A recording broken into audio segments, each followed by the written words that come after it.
ઓમ શાંતિ.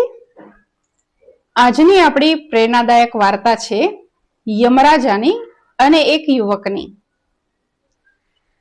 આ સંસારમાં દરેકને કંઈક કર્મ મળેલું છે. એમ યમરાજા માટે આપણી માન્યતા છે કે યમરાજા મૃત્યુના દેવતા છે. જ્યારે મનુષ્યનો સમય પૂરો થાય ત્યારે યમરાજા એ વ્યક્તિના જીવ લેવા માટે આવે છે અને એ એમનું કર્તવ્ય છે કે જ્યારે પણ કોઈના મૃત્યુનો સમય નજીક આવે ત્યારે લોકો કહે છે કે ભાઈ યમરાજા આવશે હવે. તો આ એક એવી વાર્તા છે જેના પરથી કંઈક વિશેષ આપણને શીખવા મળે છે. આમ તો યમરાજા મરતા વ્યક્તિને દેખાય છે કે નહીં એ એક અલગ વિષય છે, પરંતુ આ વાર્તામાં એક યુવકનું મૃત્યુ નજીક છે અને એને યમરાજા દેખાય છે. યમરાજા એના ઘરે આવે છે, દ્વાર ખટખટાવે છે, યુવક દરવાજો ખોલે છે. યમરાજા કહે છે કે હું મૃત્યુનો દેવતા છું અને જેનો સમય પૂરો થાય એને લેવા માટે હું આવું છું. તારો સમય હવે પૂરો થઈ ગયો છે એટલે તારે મારી સાથે આવવાનું છે. પેલો યુવક વિચારમાં પડી જાય છે કે હજુ તો મારી ઉંમર જ શું છે, હજુ તો મેં લગ્ન પણ નથી કર્યા, આ સંસાર જોયો પણ નથી, આ દુનિયામાં હું જીવ્યો જ છું કેટલો, આ 25 વર્ષની ઉંમરે તમે મને લેવા આવે, આવું કેવી રીતે બની શકે? યમરાજા કહે છે, જો બેટા, જેનું જેટલું અન્ન જળ હોય એટલું જ એને અહીંયા રહેવાનું હોય અને એ શરીરમાં એ જીવે એટલો સમય જ રહેવાનું છે, એ આત્મા એટલો સમય જ રહેવાનું છે, પછી મારે એને લઈ જવાના હોય અહીંયાથી. તો પેલો યુવક યમરાજને કહે છે કે હું કેવી રીતે માનું કે મારો સમય આ થઈ ગયો છે, કારણ કે મારી આજુબાજુમાં કેટલા બધા વૃદ્ધો છે. અમારા અડોસ પડોશમાં જુઓ તમે, ઘણા લોકો તો મૃત્યુ માંગી રહ્યા છે કે હે ભગવાન, હવે તું મને લઈ જાય તો સારું. ઘરમાં દીકરા બહુ સારી ચાકરી નથી કરતા, આંખે દેખાતું નથી, શરીરમાં કેટલો દુખાવો છે, હવે જીવવું નથી, એવું ઘણા લોકો કહી રહ્યા છે. અને તમે એ લોકોને છોડીને મને લેવા આવ્યા છો? મારે તો હજુ જીવનની શરૂઆત થાય છે અને એ લોકોને નહીં અને મને કેવી રીતે? તમે એ મને બતાવો. યમરાજા એને એક લિસ્ટ બતાવે છે. આજે મારે કોને કોને લઈને જવાના છે, પછી કાલે કોને લેવાના છે, પરમ દિવસે કોને લેવાના છે, આખું એક લિસ્ટ હતો એમની પાસે કે આટલી ઉંમરે આને લઈ જવાના છે, આટલી ઉંમરે આને લઈ જવાના છે. તો આની પાસે એ લિસ્ટ રાખી અને યમરાજા કહે છે, આ લિસ્ટમાં તું જોઈ લે, આ લિસ્ટમાં સૌથી પહેલું નામ તારું છે, એટલે આજે તારો નંબર છે. મારે તો આ લિસ્ટ પ્રમાણે કાર્ય કરવાનું હોય અને જો આ લિસ્ટમાં પહેલું નામ તારું છે એટલે મારે તને લઈ જવું પડે. તો યુવક થોડી વાર વિચાર કરે છે અને પછી યમરાજાને કહે છે, ઠીક છે, તમે આવ્યા છો તો એક કામ કરો, ભલે આપણે જઈએ એના પહેલા થોડીક વાર તમે મહેમાન બનીને આવ્યા છો અહીંયા, તો ચા પાણી તો કરતા જાઓ. એમને એમ તો તમને કેવી રીતે જવા દેવાય? અને એમને એમ પહેલી વાર તમે મારા ઘરે આવ્યા છો તો તમને ચા તો પીવી જ પડશે. યમરાજા કહે છે કે જો વત્સ, એવું બધું પીણું હું કઈ પીતો નથી. પેલો યુવાન બહુ આગ્રહ કરે છે કે તમે એકવાર તો પી તો જુઓ. પેલા યમરાજા કહે છે, સારું, તારે જે કરવું હોય જલ્દી કર, તારો સમય બહુ નજીક છે, હવે મારે તારી આત્માને લઈ અને યમલોક પહોંચવાનું છે. એટલે યુવાન કહે છે કે ઠીક છે, હું થોડીક જ વારમાં ચા તૈયાર કરું. એ યુવાન ચા બનાવે છે અને ચામાં ઊંઘની ગોળીઓ નાખી દે છે. હવે એ ચા યમરાજાને પીવડાવે છે. હવે યમરાજા જ્યારે આ ચા પીવે છે ત્યારે એ ઘેનની જે ગોળીઓ હતી, ઊંઘની ગોળીઓ હતી, એના કારણે થોડીક વાર માટે આરામથી સૂઈ જાય છે. સ્વાભાવિક છે કે યમરાજાને કોઈ ઊંઘની ગોળીની અસર ન થાય, પરંતુ આ તો એક વાર્તા છે જેના પરથી આપણે કંઈક સમજવાનું છે. એટલે આમાં બતાવવામાં આવે છે વાર્તામાં કે યમરાજા થોડીક વાર માટે એકદમ શાંતિથી સૂઈ જાય છે, અને સૂઈને જ્યારે ઉઠે છે ત્યારે જોવે છે કે પેલું યુવાન ઘરમાં જ છે. એ યુવાનને કહે છે કે જો તે છે ને મને બહુ જ મારા ટેન્શન ભર્યા કામમાં, કારણ કે મારું તો સતત કામ છે, એક આત્માને લઈ જાઓ પછી બીજી આત્માને લઈ જાઓ, મારે તો યમલોક જ બધાને લઈ જવાના છે, આ મારું કર્મ છે.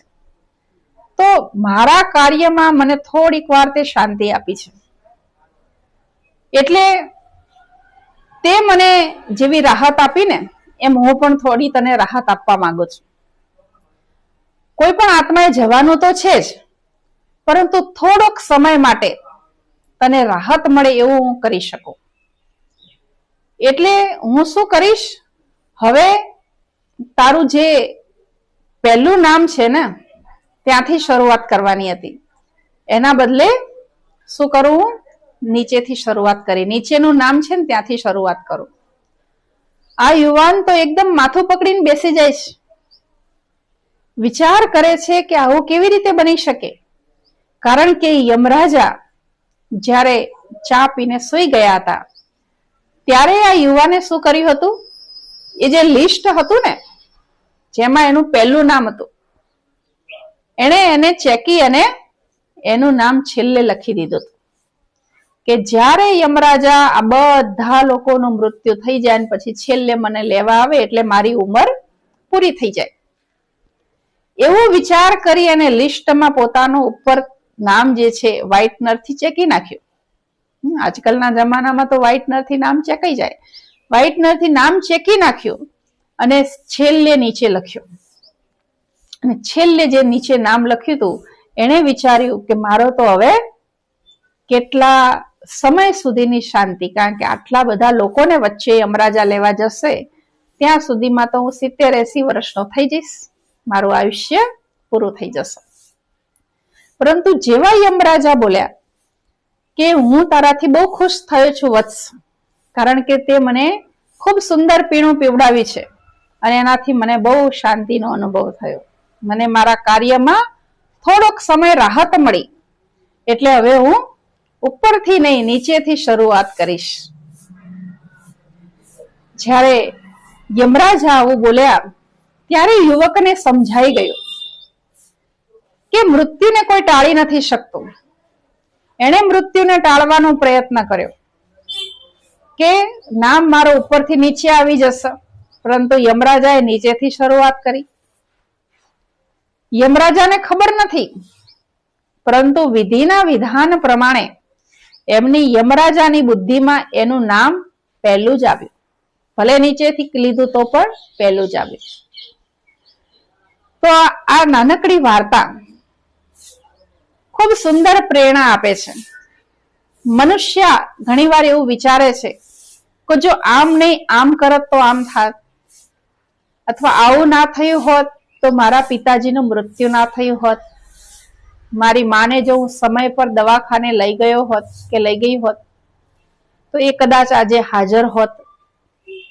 પરંતુ મૃત્યુ એ અવિનાશી અને અટલ સત્ય છે, એને કોઈ ટાળી નથી શકતું.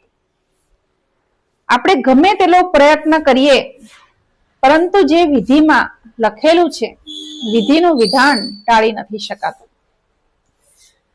એટલે આ વાર્તા આ એક યમરાજ અને યુવક નું ફક્ત ઉદાહરણ માત્ર છે. આજે દરેક મનુષ્ય એવું ઈચ્છે છે, ગમે તેટલી ઉંમર થઈ ગઈ હોય તો પણ એવું ઈચ્છે છે કે હજુ થોડુંક વધારે મને જીવન મળે તો સારું. પરંતુ શું આપણે પોતાને એ પ્રશ્ન પૂછ્યો કે આપણને જેટલું જીવન મળ્યું, અત્યાર સુધી આપણે જેટલું જીવ્યા એટલું કેવું જીવ્યા? અને એટલા જ માટે કોઈએ કહ્યું છે કે કેટલું જીવ્યા એ અગત્યનું નથી, પરંતુ કેવું જીવ્યા એ બહુ મહત્વનું છે. તમે સારું જીવો તો એ જીવનનું બહુ મહત્વ છે.